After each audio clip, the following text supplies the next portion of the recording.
Talked about souls saved, lives are changed. People are no longer on their way to hell, but are now headed to heaven.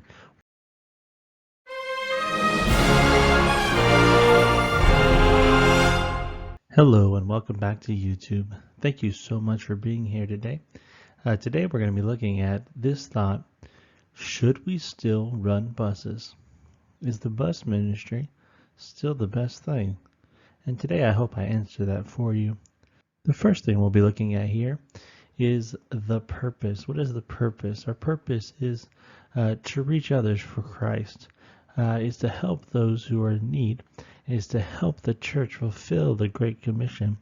And then it's also to help all Christians grow, not just those who ride the bus, but also those who are working with the bus. Next, we have the negatives. These are some things that we have to look at, but number one is the cost and the money to run the buses. The cost of the man hours that takes time from other things. It's very tiring, and then there's rejection. And we'll look at all of those individually. First, we have the cost. In the cost, we have the cost of running the buses, the maintenance. We have the cost of every week filling up with gasoline. It's very expensive to run a bus, but we can see that it's very costly. Next, we have our man hours. It takes many hours in order to work and fill up a bus. I remember having to work hours and hours just to get a couple of kids to come. And you'll have to put in many hours. It takes a lot of people, not just one, but many people working many hours. It takes time.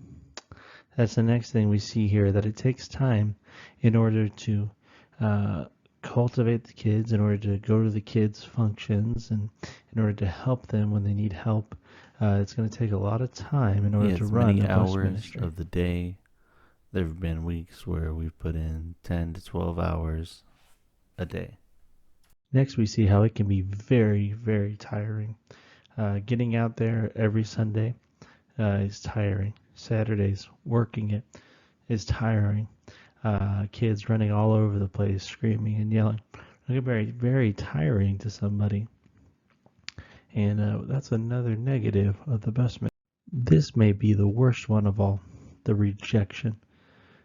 You're going to be rejected on the bus route. There are going to be people that you know that God would help them if they would let you, but they won't let you. They will refuse, and there will be those times of rejection.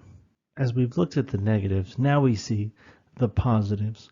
Those are 5 negatives that they can be a negative on your bus ministry. Next, we have the positives, those things that are great and exciting about the bus ministry.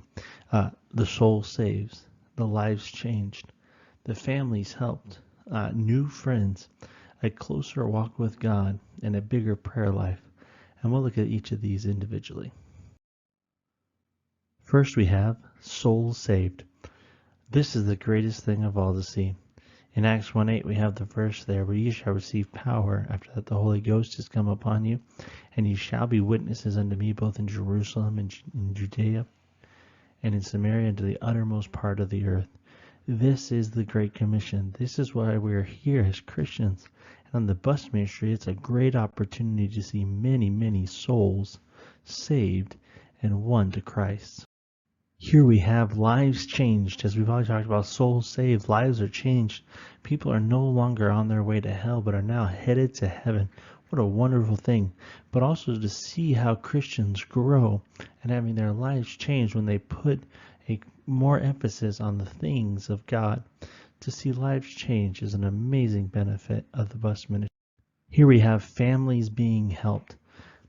The next thing is to see these families that you've to help and to see them grow as families, to see moms and dads get saved, to see moms and dads get in church, to go from picking them up on bus to their mom and their dad bringing them to church. That's the goal. That's what you see so many times. You see those families being helped draw closer to Christ.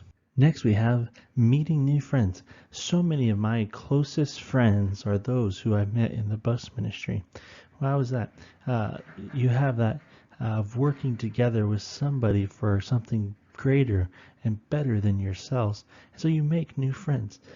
So many people that we were not friends. We, in fact, I remember one worker that they hated the fact that they had to come on my bus. But then we became good friends because we started working together and we see each other's heart for the things of God. It's amazing to get new friends. Next would be a closer walk with God. We can have a closer walk with God through the bus ministry because we see how we affect other people. And so we want to be closer to God so that way they can be close to God, because you see how that you are an influence right away, that all of a sudden, man, I have to be close to God. These kids are counting on me being close to God. So we see we can get a closer walk with God. And then lastly, we see maybe one of my favorite things that I've gotten out of the bus ministry is a bigger prayer life. What is it? It's a prayer life for those kids. When you start to see these kids and where they come from, you see these adults and what they've been through, you will pray, pray, pray, pray, pray for them. I remember in our bus ministry that we were running in the 20s, and then we started praying every single Saturday at 8 o'clock for our buses. And within 3 months, that's it, we grew from having 20s every week to splitting the route and having 120 kids. It was a miracle of God. But what did it do? It helped our prayer lives become bigger. We can see here that the bus ministry is a needed aspect today in our churches to help us reach more people for Christ. I hope today, after seeing these, that you'll understand how important the bus ministry is, and I hope that you'll pray for the bus ministry. And if you don't have one started in your church, why don't you think about starting one today? Thank you for being here. Hope you have a wonderful day. Bye-bye.